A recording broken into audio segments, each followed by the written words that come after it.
Close your eyes. You are standing on Hadrian's Wall, northern Britain, 122 AD. The wind comes off the moorland before dawn, cold, wet, relentless. Your hands grip a spear shaft. You can no longer feel your fingers.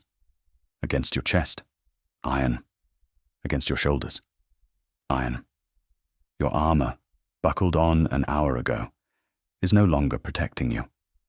It is working against you, pulling heat from your body with quiet, mechanical precision. You are a Roman soldier, and you were born in North Africa. You had never seen snow before your legion was posted north. You had never felt cold like this. And yet you are still standing, still on watch, still functional. The Roman army did not merely survive northern winters. It solved them through engineering, discipline, and a system of adaptations that kept thousands of men from the warmest corners of the empire alive and combat-ready. These are their secrets. The first enemy was not the barbarians beyond the wall. It was the armor on the soldier's back. The lorica segmentata, the articulated iron plates that defined the Roman legionary, was an engineering triumph. Flexible enough for close combat, lightweight for its protective capacity, devastatingly effective against blades and arrows. In Italy, in Greece, in the deserts of Judea, it performed exactly as designed. In Britain, in Germania, along the frozen Danube, it became a liability. Iron conducts heat away from the human body 25 times faster than wool. The moment a soldier buckled on his armor in winter, he wasn't dressing for battle. He was strapping a cooling mechanism directly to his torso. The body responds predictably. Core temperature begins to drop. Hands stiffen. Fine motor control deteriorates. Judgment becomes impaired, subtly, dangerously, without warning. This is what made hypothermia so lethal in a military context. It didn't announce itself. A soldier didn't collapse suddenly. Instead, he became confused, slower. His grip on his sword weakened. His throws lost accuracy. He became a vulnerability inside his own formation, without ever knowing something was wrong. The Roman military understood this threat, and they built a system to counter it. The Roman solution was not a single garment. It was a sequence. At the foundation, wool, a tunic worn directly against the skin. Wool is not simply warm fabric. It is a thermal system. Its fiber structure traps small pockets of air, and air is one of the most effective insulators in existence. Unlike linen, wool retains roughly 80% of its insulating capacity when wet. In Britain, where damp was constant, this was not a minor advantage. It was survival. Over the tunic came the subarmorless, a thick quilted jacket worn beneath the armor. It served two purposes simultaneously. First, it eliminated direct metal-to-skin contact, dramatically slowing the rate at which the iron drained body heat. Second, it absorbed the mechanical shock of sword strikes and projectile impacts. Iron on top, quilted padding beneath it, wool against the skin. 3 layers, each one solving a different part of the same problem. This system did not make the cold disappear, but it kept the soldier's core temperature stable enough to think clearly, grip firmly, and fight effectively. In winter warfare, that margin was everything. The Roman army had not stumbled onto this by accident.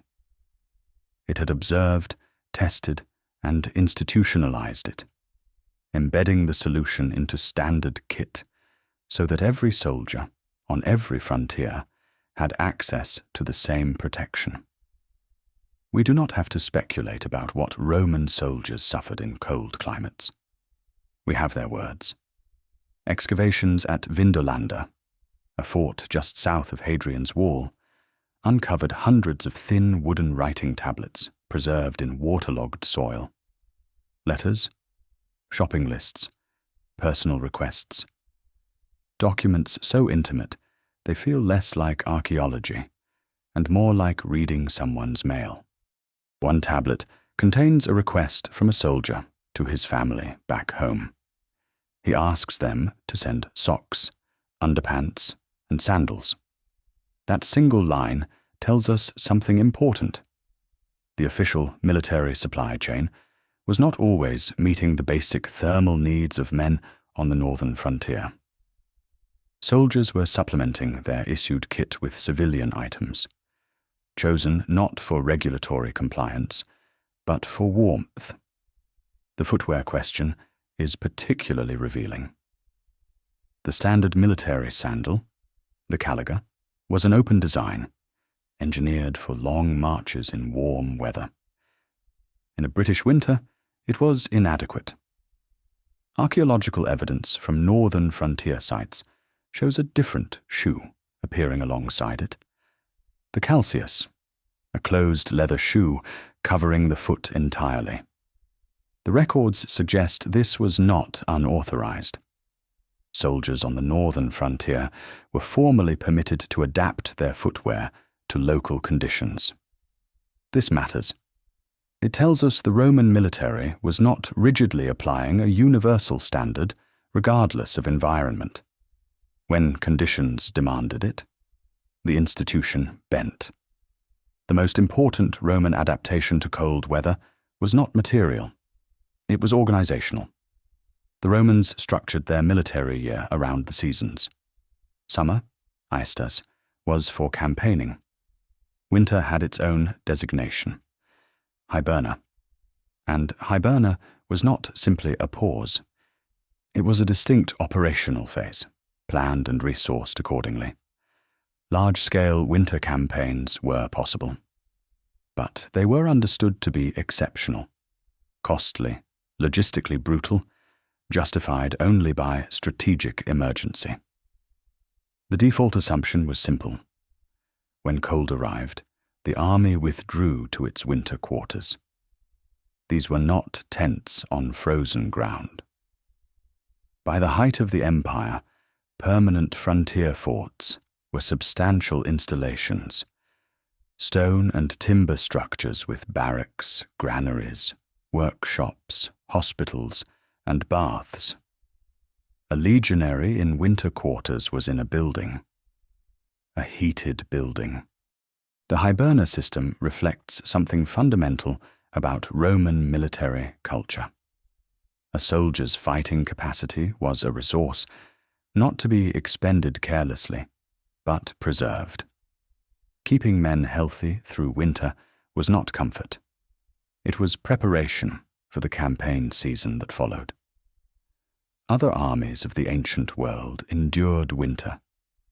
The Romans managed it, turning the cold months into a period of maintenance, training, and recovery rather than slow attrition. That distinction, repeated across decades and across every frontier, compounded into something decisive. The Romans did not just build shelter from the cold. They engineered warmth into the structure itself. The hypocaust system worked on a straightforward principle. The floor of a room was raised on short clay pillars, leaving a hollow space beneath it. A furnace outside the building forced hot air through that underfloor cavity. The floor absorbed the heat and radiated it upward. Hollow wall pipes carried additional warm air higher, heating the room from every surface simultaneously. The result was radiant floor heating, distributed, smokeless, and remarkably effective. These systems were not reserved for wealthy civilians.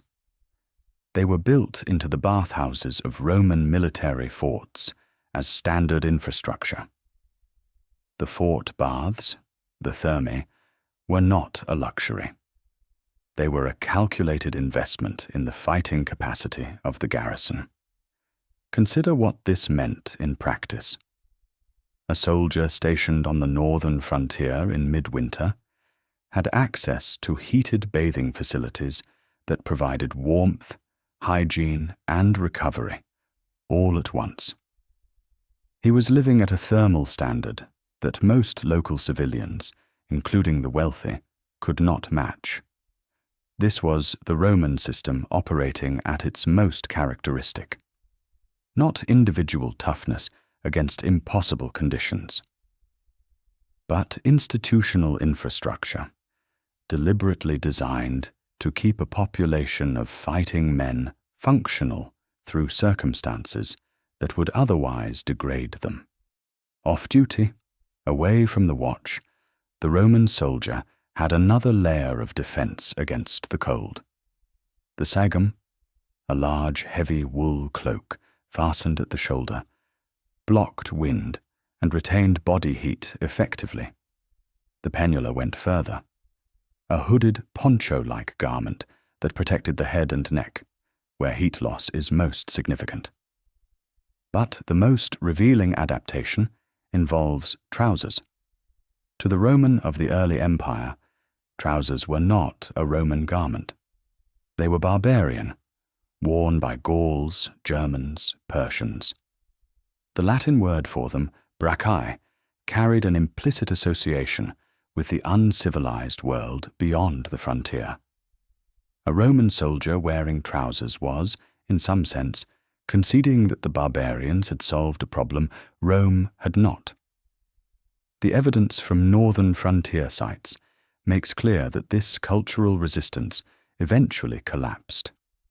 Sculptural reliefs, writing tablets, textile fragments, all point to widespread adoption of leg coverings among soldiers in cold climates. The army formally permitted it, creating a specific policy exception for northern postings. It is a small episode, but it is an instructive one. The Roman military had an identity to protect. It also had a frontier to hold. When those two imperatives conflicted, pragmatism won. Every time. Cold did not only threaten the soldier, it threatened everything he carried. The pilum, the heavy javelin designed to penetrate an enemy shield and bend on impact, required a controlled, precise throw. Numb fingers made that impossible.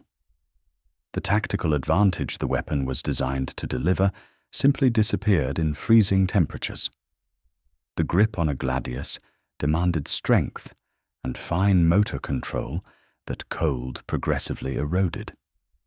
Leather straps on armor and equipment became brittle, snapping at the moments they were needed most.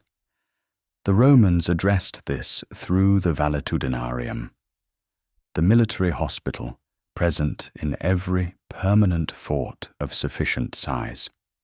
Its function extended beyond treating wounds.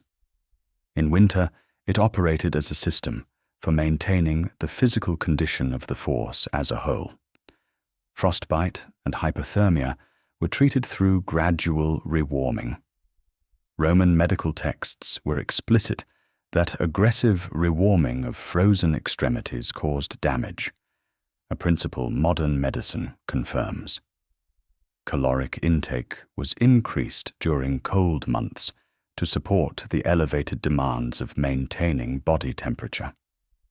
Particular attention was paid to the feet, the extremity most vulnerable to cold injury in a soldier spending hours on watch.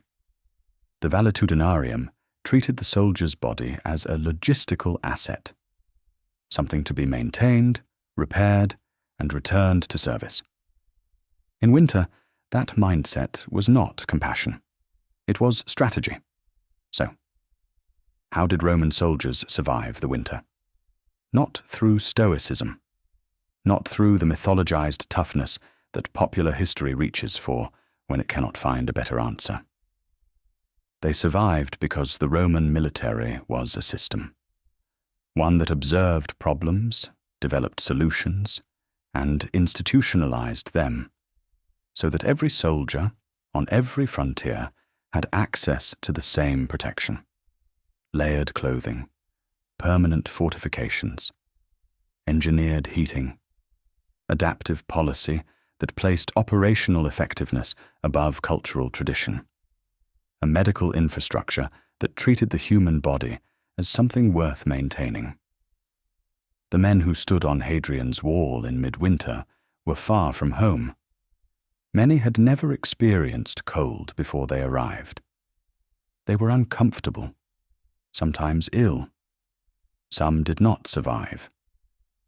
But the institution around them had thought about their problem before they encountered it. It had built the solutions into the structure of their daily lives. That is the real secret.